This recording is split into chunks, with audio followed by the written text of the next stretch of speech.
All right.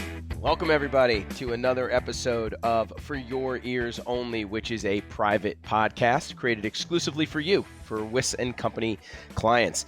I'm your host, John Palumbo, and my co-host today is probably your favorite Wiss partner, Paul Peterson. Hey, Paul. Hey, John. How's it going? I'm doing great. I'm excited about this one, because it's all about giving feedback. And I think that's just such a great topic, because I think it's one of those things that a lot of us think we do well. We all think we give feedback well.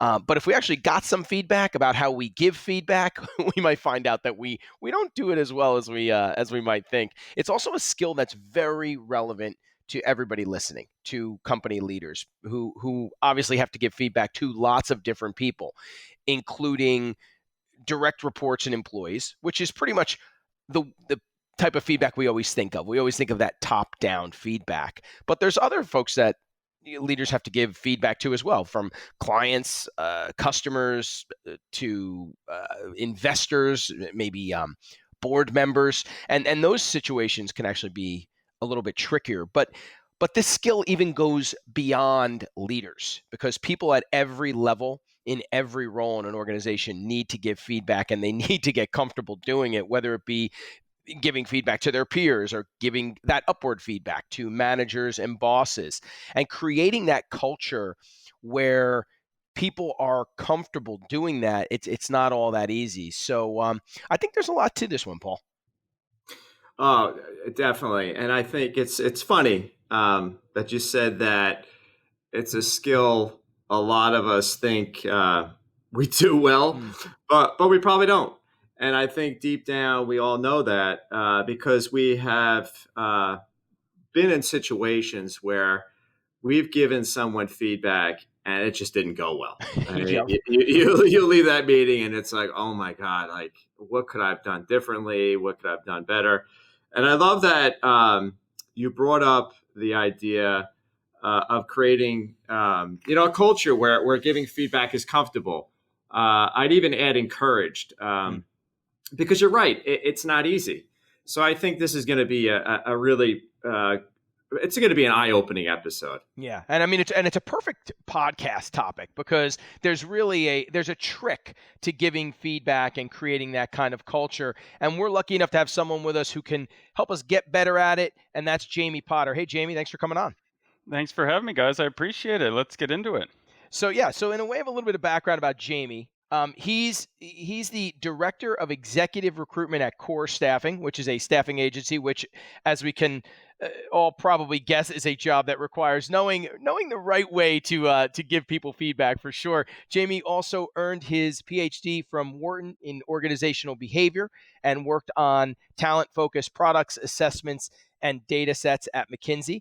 He also has a great YouTube channel dedicated to helping organizations and employees unlock the value of research to solve their biggest problems. We'll put that in the that link in the description. Now, when we were looking for the perfect person to come on here and talk to us about this topic, we came across a Forbes article that Jamie wrote called 3 Ways to Improve How You Give Feedback at Work. So I think we obviously have the right person with us here, Paul, for this one. Yeah, definitely. So Jamie, in your article, you talk about one of the big mistakes that people make when giving feedback, and I love this. It's called the feedback sandwich. Can you spend a little time maybe just discussing what that is, the issue with it, and maybe alternatives that we can all use instead?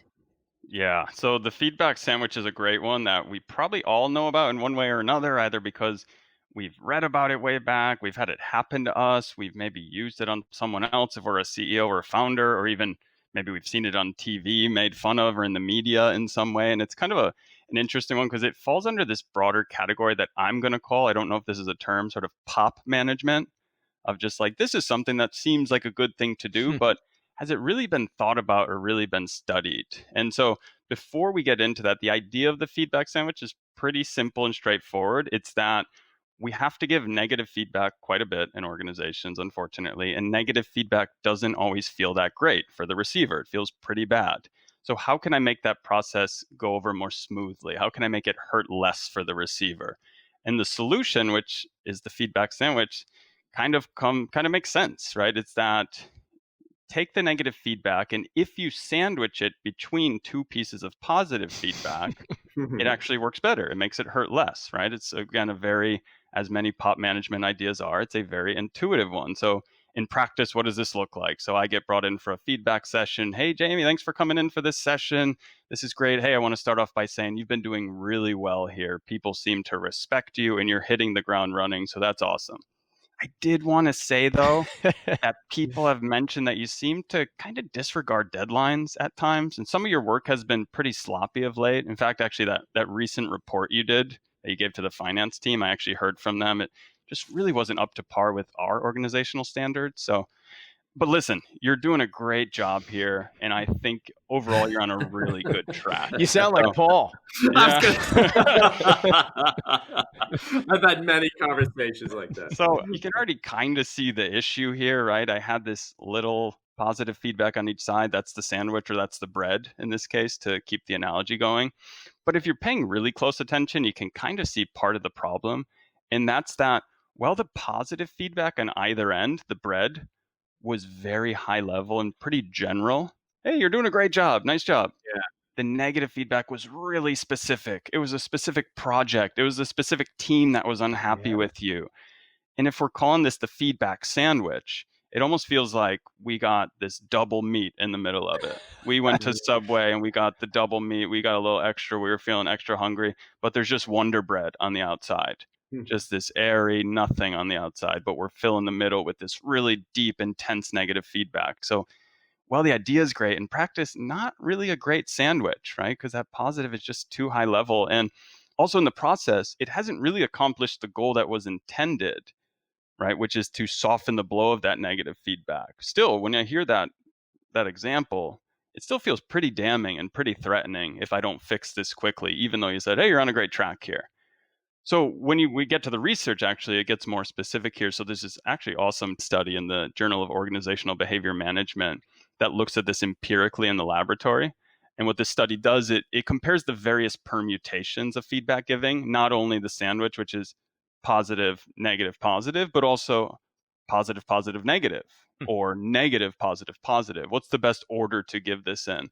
And so what this article actually finds is that the best order is not the sandwich, but negative, positive, positive is actually the best way. And people in the lab actually do best on their subsequent sort of simulated office task when feedback is given in that way. And just broadly, the reason I find this to be an awesome finding, because for one, it refutes the feedback sandwich, but also it illustrates something broader about feedback, is that when you have something negative to share, just get it out of the way. Tell someone quickly. Stop them even on the way out of the meeting to tell them. But worst of all, please do not say, hey, listen, we need to talk. Can we schedule some time for a feedback session? That is not good. That's like when you get that text, hey, we need to talk, and you know it's not good. When you have negative feedback, just rip the Band-Aid off and get it done. Yeah, my stomach just dropped when you said that. Right. That's the worst feeling. No, yeah, you can't even breathe when you get those texts like that. You just know bad is coming. So beyond the feedback sandwich, and I like this, how we're talking about common mistakes that we make, and John is so right. I've given the feedback sandwich a lot, and it's interesting. Sometimes with the feedback sandwich I've given it, somebody leaves and they feel like they did great. So I'm like, oh my God, that's not what I wanted you to think. You're not putting Wonder Bread on there. Yeah, exactly. Like they got none of the meat. So are there other common mistakes people like myself make, especially leaders, when they're giving feedback, or even scenarios where they commonly miss the mark when given feedback? Yeah, and that's such a big question. I hope we have some time here, because I could go on for a while. But 2 minutes. Let's talk just about a few of the common ones. For one, I think kind of the feedback sandwich alludes to this, but always thinking about feedback as negative is really a mistake, right? And like I said, with the feedback sandwich, we kind of get to this. It shouldn't always be this, let's have a feedback session and everyone knows it's going to be negative. What about that targeted session? Hey, let's talk. And this is just purely positive, and it's specific positive too. That is something that doesn't happen in organizations very often. And it's why we all have this negative connotation around feedback, but it really shouldn't be that way. I know people don't want to, leaders especially, don't want to take the time. They don't feel like there's a good ROI on just a positive feedback session. But what about the motivational element of that? How good does someone feel when a senior leader in an organization or a manager brings you in for just a purely specific positive feedback session? How well do you think that person's going to perform over the next couple of weeks or months? And how well do you think that's going to reverberate to others on the team? So that's something to really think about. There's actually a 2005 paper. There's an exercise called the reflected best self, and it really gets to this idea of a positive feedback session. I could talk more about that, but it's something I've actually facilitated before in my previous workplaces, and it is quite powerful, where you really just, it's about giving sort of positive feedback throughout and telling people who they are when they're at their best. And it's a very powerful thing, not only for the receiver, but the giver as well. What's an example of that, Jamie? So yeah, you sit down with each person on your team, and literally you have the other person say, talk to Jamie about when he's at his best. And you go, Jamie, when I see you on what it looks like, when I see you on the phone, you're just so articulate with people. You get so inspired. It's really cool to see because, and you see how it's getting specific. Yeah. I remember last week you were on with that client and you were so engaged, and I could tell the client loved it. That was just awesome to see. And how good is that feel to hear that? Feels amazing. And so then I flip and I'll give it to the other person. Hey, Paul, when you gave that presentation of the quarterly results, it was really cool, for one, to see how good the results were, but to see how excited you were about the future of the organization, right? Just like, oh man, I'm not used to hearing just like purely good things. That's awesome.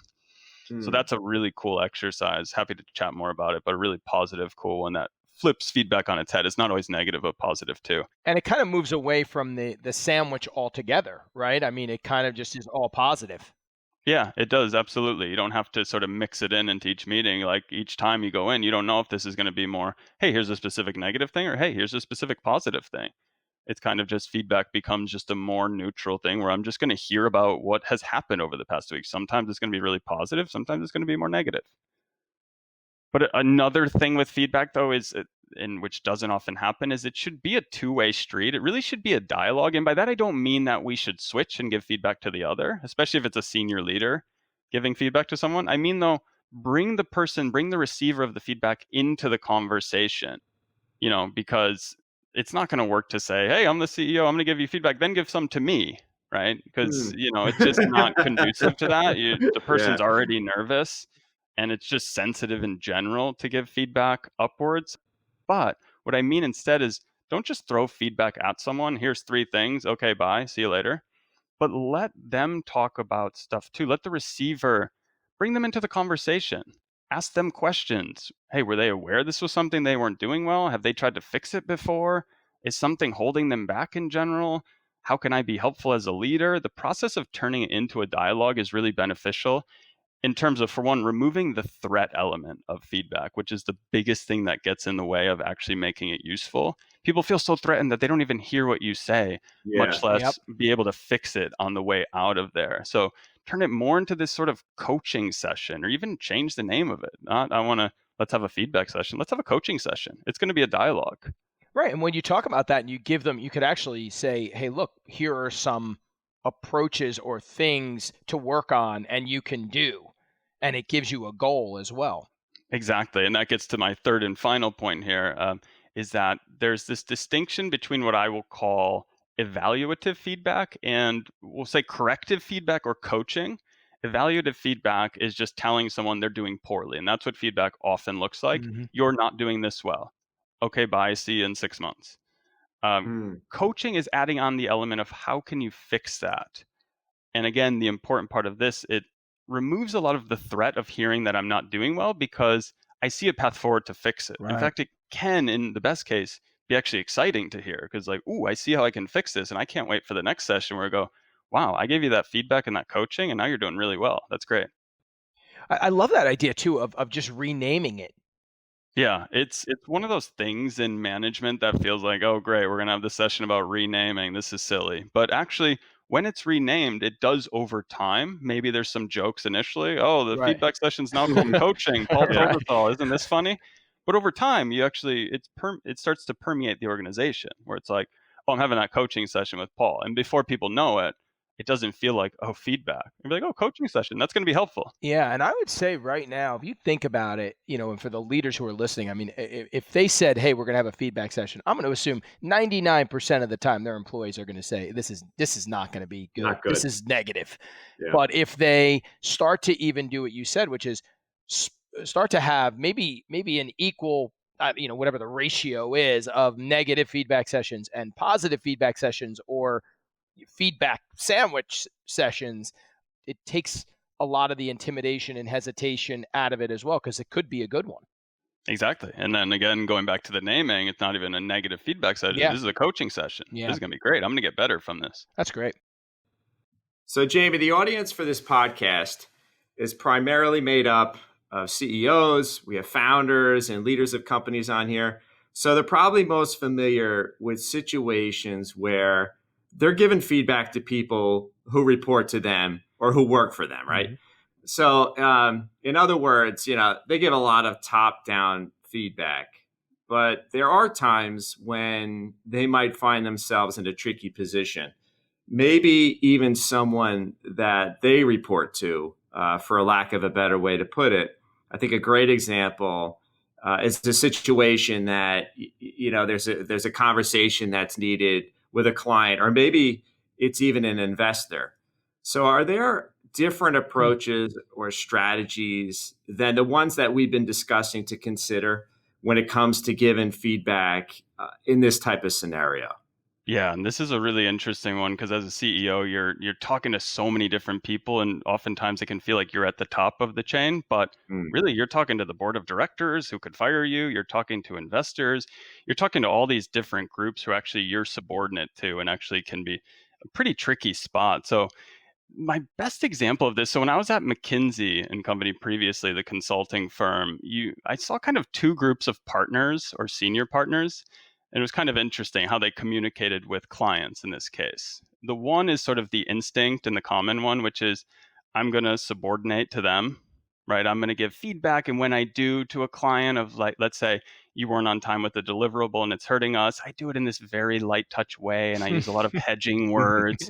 And I say, so sort of, you kind of might have been a few days late, and that sort of hurt our process a little bit. And I saw that was probably 80% of the partners or 70% who did it that way. But there is a flip side too. And I saw this with partners where they come in very direct, right? They're talking to this client as if they're anybody else and giving them very direct feedback. And it sounds more like, listen, you didn't get us that deliverable on time. In order for this project to work and for me to make it successful, we rely on you as well. So this needs to be on time next time. You hear me? Yeah. And I know that can be very hard, because what if the client goes, hey, who are you? I'm pulling the plug on this whole thing. But a lot Paul of does that to me all the time. Right. Who the hell are you, man? But what you're relying on here is that people appreciate that in the end. Not everybody. Sure, you're going to get bad reactions, but a lot of times clients in the end, they want the project to be successful. And when they see that you care about it and you're communicating with them as you would anybody and telling them what's expected of them, I'll tell you what, a lot of people are going to really appreciate that. So I think that is an option. It can feel very, very scary. But I would say at times, think about, let me just be very direct here. Let's not make it personal, but let's be direct. And be and there's an authenticity to that of just being yourself. I mean, you got to that position and you created this company, for a reason. So you deserve to be direct, and you deserve to have, but I can see where you can be a little afraid to do that. It kind of has like a little bit of a, there's a little bit of an Elon Musk feel to that, right? I feel like he's the kind of founder who's like, hey, look, here's the way it is. If you don't fucking like it, that's that. I mean, this is, here's where you're screwing us up or you're doing this. It's I love that idea of just being direct. Yeah, and say that you're both in it together too. Remind the client, because it can seem obvious. What's the ultimate goal here? Why am I being direct here and almost like assertive or aggressive even? We have a common goal, and that is for the project to do well. So that is why I'm going to be very direct here. And that is, I would say, 95% of the time going to be very much appreciated on the other end. I wonder if there's research on that to show if you, I don't want to say stand up to clients, but if you don't, because I just feel like clients or investors or the board, I feel like they would look at you with more respect and just have more respect for you than whereas in the other situation they just feel like they can walk all over you. Yeah, there is really great research on dominance in organizational behavior that is kind of getting at that. Hmm. That when you actually come across, and it's sort of getting at this idea of how come sometimes like the charlatan who just portrays confidence but isn't actually does Right. really well in organizations. It's because dominance, sort of coming into the room, maybe not putting your feet up on the table, but sort of having that wide, expansive posture, leaning back in your chair, you're signaling dominance. And what dominance subsequently signals is competence in people's minds. And competence, in addition to likability, is one of the big things that results in positive interpersonal perceptions in organizations. So it's kind of an interesting chain, and I'm glad you asked that, because not to say you should just go and portray dominance, especially if you're like 2 weeks in at an organization, but there is a chain where it leads to people going, oh, this person must be competent, so let's give them increased status. Yeah, it's interesting. So, It is. another interesting thing here, Jamie, is we're talking about this topic of giving feedback, but I feel like we can't really do that without discussing who we're giving feedback to, right? Since not everybody takes feedback the same way. So basically, I'm wondering, are there are there universal strategies for giving feedback that work for everyone, or do we need to be considering different methods or strategies based on different types of people? And if we do need to be considering these different approaches depending on the person, do, uh, do you have any tips to help us maybe identify what type of I guess I would almost call them like receiver that we're dealing with and what's going to work best for them? Absolutely. Yeah. And this is a really good question because we tend to always think of feedback as how do I deliver feedback better? How do I do it in a better way? Right. But also, there's two parties to feedback. Hmm. And so feedback depends as much on how it's being delivered as how it's being received and who that person is on the receiving end. And so there's actually, from a smattering of research papers throughout the decades, three different types of people that receive feedback less well because they're more prone to view it as a threat to themselves and they can therefore internalize the message less well. So these groups may sound intuitive, but the first one is highly anxious individuals. Right, again, makes sense. Hmm. As they even hear about a feedback session, their mind Right. starts to spin about all the things. What did I do wrong? What did I say wrong? What is this conversation about? Am I being fired? This is Otherwise known as the John group. there you go. Right. And so this is especially problematic for anxious individuals because it's not only the feedback session that's going to be not great, but it's also the weeks leading up to it that are going to be unproductive and maybe even for a time following because it can be so traumatic for someone who's anxious. The next group that's kind of interesting are those with low self efficacy. This refers to people who don't feel overly confident that they're able to make changes that actually help Hmm. themselves. Right. And so you can already kind of see how feedback won't really do much for Right. this group because they may hear something and intuitively understand what they're doing wrong. They may have even known before the session, but if they don't believe they can fix it, it's really for naught. And Yeah. then the final group is those who have an external locus of control. And that sounds very research buzzwordy, but it's kind of an interesting group of people. It refers to people who don't feel that they're in control of and have agency over their lives. They kind of feel that things happen to them rather than that they're making things happen. It's sort of like they don't feel like the protagonist of their own movie. They feel like a sort of side character in that Mm. movie. And so you can already see the problem here with feedback for these groups. For one, for anxious individuals, the first group, the process of getting feedback makes them feel so threatened and so anxious that it harms their performance for potentially weeks leading up to this session and maybe for weeks after. And then for the other two groups, those with low self efficacy or with an external locus of control, they may be able to hear the feedback but they don't think they can do anything to fix it. Right. So the solutions are kind of slightly different for the first group versus the others. For anxious individuals, just get the feedback out of the way as quickly as possible. Don't set up an appointment to chat. Just tell it to them straight right away. Don't let them stew on it for weeks. Even right when the meeting ends, pull them aside and talk to them for 2 minutes. Hmm. For the second group, it's really about coaching very concretely rather than just evaluating someone and saying they're doing poorly.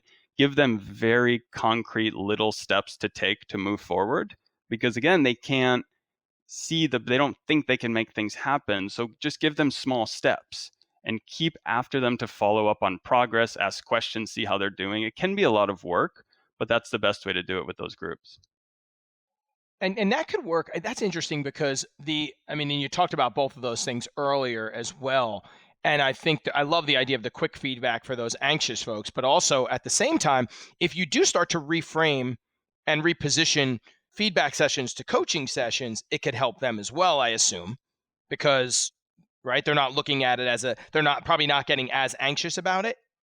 Absolutely. Yeah. And that's, yeah, exactly. Because, yeah, you're just always trying to avoid the threat element here. Yeah. And anxious people are more prone to feeling self-threat, which is actually the definition of anxiety.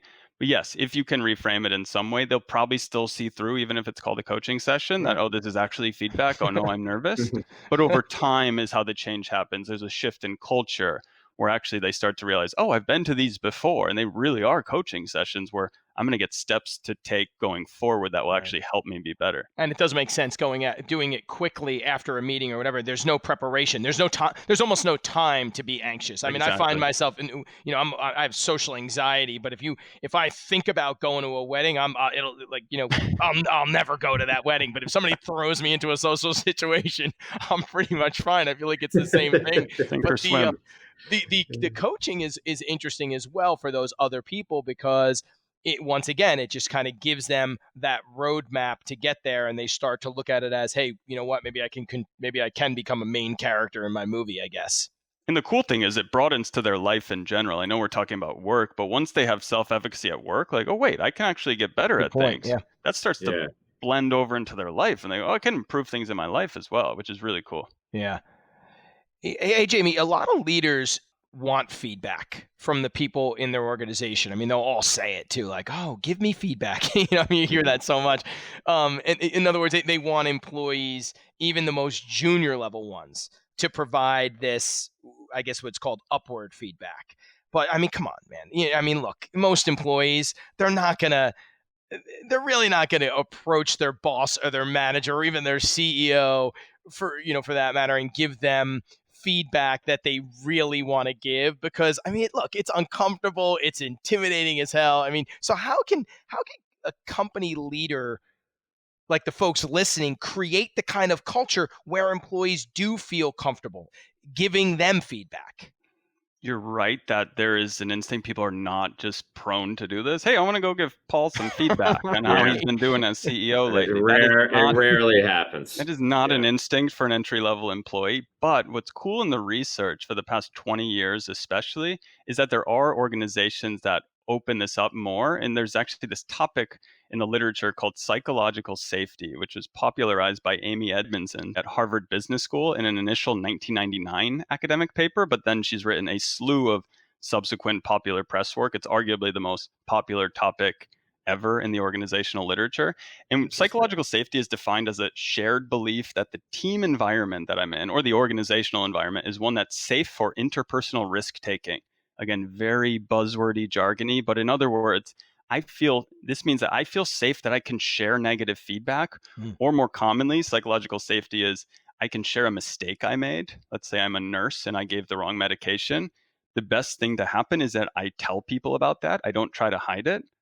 And places that have psychological safety mean I feel comfortable with that and that there's not going to be retribution. I'm not going to be screamed at. I'm not going to be fired. And you can immediately see how this relates to upward feedback because it's very much an interpersonal risk. Mm-hmm. So if I share with the wrong senior manager, they could effectively end my career at the organization via their follow-on actions directed towards me, the politicking, etc. So the idea of building a culture around this psychological safety, or even just building a culture in general, is kind of this huge, very meaty topic that could have its own podcast altogether. Mm-hmm. But what I'll share, just a really big thing that's important, is the idea here is that you really need to do more than just talk the talk, but you actually need to walk the walk and show people. By this, I mean, you can't just tell people, hey, please give me feedback. I love feedback. No one is going to trust that instinctively. No chance. Until they see examples with their own eyes. Not that they hear examples, but that they see it happen. Okay, somebody gave Paul feedback and it went really well. Oh, that's interesting. And you can start to see how this forms a culture over time because one person did it and Paul reacted well. Okay, another person saw that. I'm going to try giving Paul some feedback. Okay, he reacted well to me again. In fact, he recognized me for giving that feedback in front of the whole team or organization. That's great. Then a third person says, I've seen those two get recognized. I want to jump in and do this. And slowly, before you know it, there's a culture around where we actually give Paul feedback because he really appreciates it and gets better over time. That's very cool. Yeah, it is. It is, and I was, in the research, I'm just curious, as you were saying that, Jamie, how long does it take? I mean, does it talk about the number of years that it takes to build a culture like that? And I know that it's probably all over the place, but I'm just curious, like how, when you look at a lot of organizations right now, and they want to move in this direction, and you do hear a lot about it, and the stupid suggestion box, which I always want to throw into the fire and burn up. But how long does it take, like, for a leader? Because it's really difficult, and getting it to permeate throughout the organization. But I get that there may not be a time to it, but is there anything that they talk about in the research that, what's the expectation for how long this takes? Yeah, so one thing the research, unfortunately, is always light on is very practical suggestions like that, or practical research. You can distill stuff from the research to arrive at answers to your question, but broadly, changing a culture is the really hard thing because people are resistant to it, and they already, right? So an organization that already exists, that can take a really long time, but it depends a lot too on how consistent everyone is. I mentioned giving feedback to just you, Paul, but other people, other senior leaders that get feedback and react well, if everyone is really on the same page and has the same marching orders, that can change a culture pretty darn quickly. Yeah. Right. The problem is, though, that each person who does get angry about upward feedback, each senior leader, even if there's just one of 10, that sets the whole process back to square one. Yep. Because they go, did something change? Now, is Paul going to get angry when I give feedback too? Is something bad happening? You need everyone to be on the same page. So that's the tricky thing. But if everybody is, the good news is people start to see overnight, whoa, something is different here. They love getting feedback. This is great. I want to give more feedback to these folks. But how do you, and you might not have an answer to this, and I know that, I want to get tactical. We make fun of the suggestion box, but it is a tactic, a company can use. Whether it works or not is neither here nor there. What can an organization do tactically to start this? Like, how could you even, if I'm a CEO listening to this, how do I get started? What's a good way to create that first example of, oh, I saw John get feedback and now I can give him feedback too? I would say start it at the top and let it flow downward. And so for a CEO, start it with the top leadership team meeting, or when you're meeting with the board or something there, and start it for yourself there. That's good advice. Where then you get feedback from the other senior leaders. Maybe they're just more comfortable in general giving it, but get it from them and react really well, hopefully. Then they will see, and then you kind of let them know, this is something we're doing. Do you see how I'm reacting? And then as they see it, they're going to pass that down to their team and so forth. So I think, though, the best thing is, rather than just throwing the doors open, say, everybody in the organization come into this big room or this big Zoom meeting and throw feedback at me. Like, some people will, but it's going to be that really kind of person who doesn't love the organization and wants out anyway, who's going to start that conversation, and it's going to devolve rather quickly. The more controlled way to do it is start it at the top, and then it'll flow downwards from each leader to their teams below them. Man, you're right. This could be its own podcast. Yeah, absolutely. Definitely. It's a great topic. Yeah. So, Jamie, beyond upward feedback, employees need to give feedback in other situations as well. And there are some examples that they got to give feedback to their peers. They need to give feedback to vendors or agencies, even freelancers or independent contractors that they use. And they need to give feedback to customers and clients.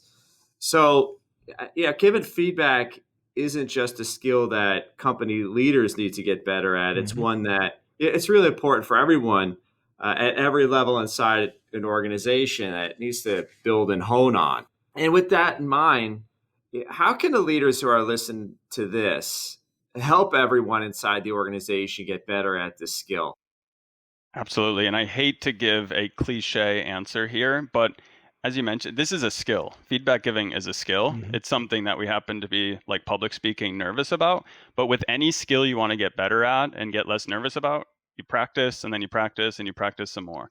Do it all the time. And not just at work. Practice giving feedback to your family. Practice giving feedback to your spouse, to your dog, you name it. You are just giving feedback all the time. If you really want to get good at this, as with any skill, You just do it all the time. And as you do it more, the better you'll get at it. You'll get better at delivering the message clearly and concisely. And also over time, as you get better at it, you'll be less nervous about it because you really dig into the reason you're nervous. You're worried there's going to be a bad reaction or you're not going to deliver it well and things are actually going to get worse from it.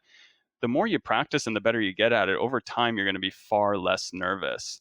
And importantly, the more from the cultural side, the more that feedback giving becomes normalized in an organization and something that happens all the time versus just once or twice a year, where I feel like my life and job is on the line and thousands of hours of blood, sweat, and tears are boiled down into a 10-minute conversation that defines whether I'll keep my job and how much I'm going to be paid, my growth trajectory, how I feel about myself, etc. The more easier it is for everyone to give and receive feedback. So just have those practice sessions. It's not even necessarily a real session, but just people learn things in organizations, do training sessions, have on how to give feedback. And it can just be sort of fun and also builds culture and sort of team building in general too. Yeah, and I feel like, you know what else? I mean, if you're practicing it, you start to identify, like we talked about earlier, the receiver type of person. So I can immediately tell from this person's body language the type of receiver they are, which might help you adjust the way you're giving feedback. And it's interesting too, because we talk about anxiety and how somebody getting feedback, we talked about that receiver person of they're anxious getting feedback, but there is also the anxiety, and Paul, you kind of touched on this, the anxiety of giving it. Right. So there's the anxiety of getting feedback, but there's also the anxiety of giving feedback as well, which I think we all feel, because it really is not something any of us want to do. Absolutely. And that's a really interesting point it's undervalued a lot, is that the reason feedback's delayed and we don't do it as much too is because, the giver is nervous too. Yeah. Nobody likes giving it and it sucks getting it. Yeah. So Jamie, is there anything else? Is there anything we didn't ask that we should have, or areas maybe that we should have covered, or even any other strategies that you recommend when it comes to giving feedback? We've covered a ton here, but I want to try to state things a little differently with an analogy, actually. So many of us, we love to play sports or video games, right? Even sports like golf that are pretty punishing in terms of the negative feedback and pretty direct. And I'm speaking from direct experience here. But somehow we still want to do those things, right?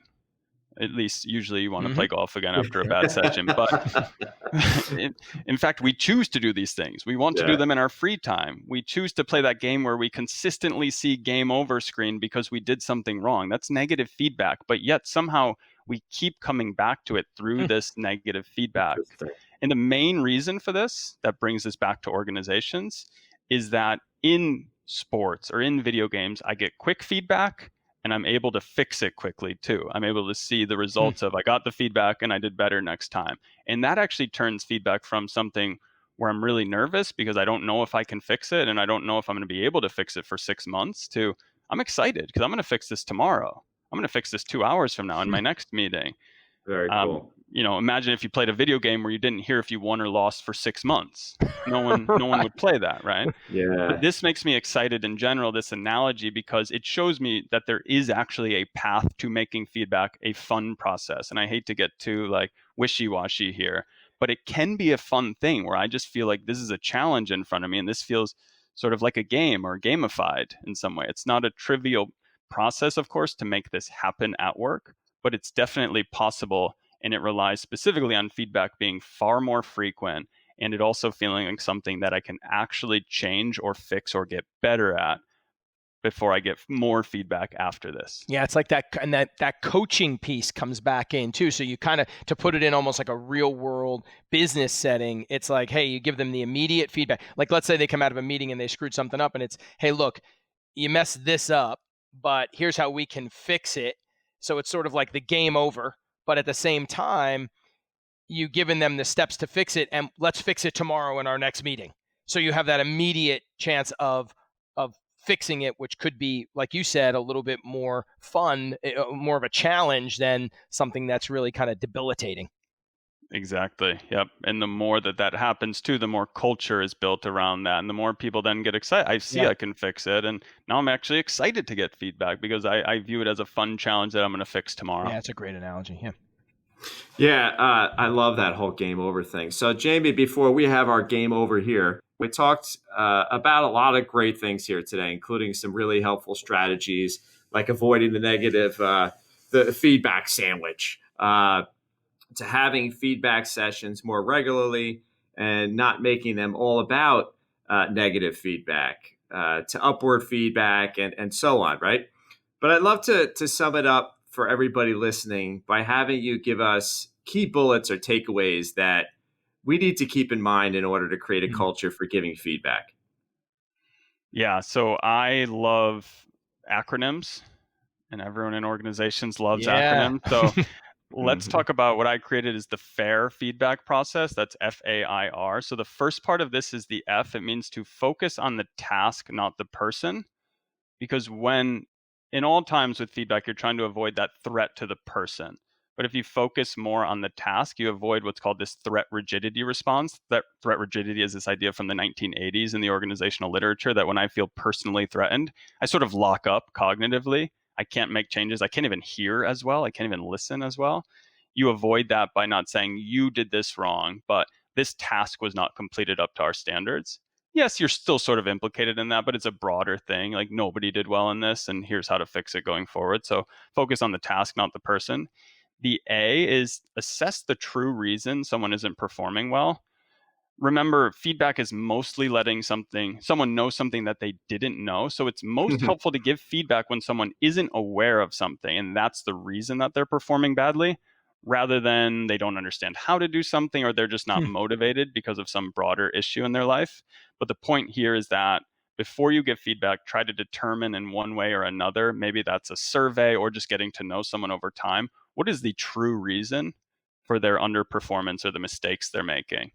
The I is to infer whether feedback will be helpful based on who the person is. Feedback needs to be tailored to a receiver, to the actual person I'm giving it to. And some ways of giving feedback, like maybe a 30-minute formal meeting, may work really well for one person, but be the worst thing ever for another person, like someone who's very anxious. So, in particular, be really cautious with people, as I said, that are anxious, that have low self efficacy, or just generally an external locus of control.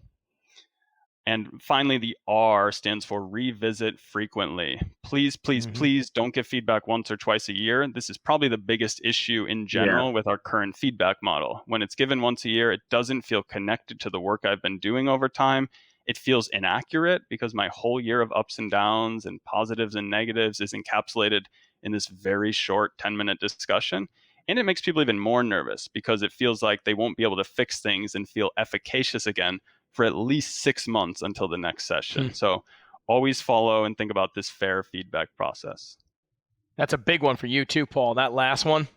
Oh no, it's the R is huge, and that's what a lot of us get frustrated by, because you do try to do everything you can to create that consistent feedback, but if it's not happening, and then that person ends up feeling that way, and it's so much of this makes so much sense with the whole game over concept, which I'm sitting here thinking, what a great takeaway Yep. for me, because it really is true. Like they need to know to work on it. It almost becomes like you wonder, oh, why is somebody not engaged? And it's like, imagine if you could be more consistent around helping them see some of the challenges that they may not see, but all of a sudden could feel, wow, I am making progress and I see it. And I'm getting feedback on that. And now, where I didn't have a connection to knowing whether or not I'm making progress, I could see now how I am because someone's reassuring me along the way. And sometimes that's what it may just be, that they're afraid to take that risk, or they're afraid to take on something that they don't realize, that they're going to be supported along the way. Yeah, and that revisiting frequently, I mean, it's just so big too, because we've all been there, right? I mean, like Yeah, 6 months and you go and you sit down at your review and, your manager, your boss brings up something you did 6 months ago and you're like, you could have fucking told me. exactly. I mean, it drives you, that kind of culture, that's just got to go. So I think this is really helpful. Jamie, this was great. I mean, thanks a ton for coming on and doing this with us. We really appreciate it. Yeah, thanks so much, Jamie. It's been great. This was really great, guys. Really, really interesting and fun conversation. Hope it was helpful, and always great to be here. Wow, that was great, John. I learned a lot.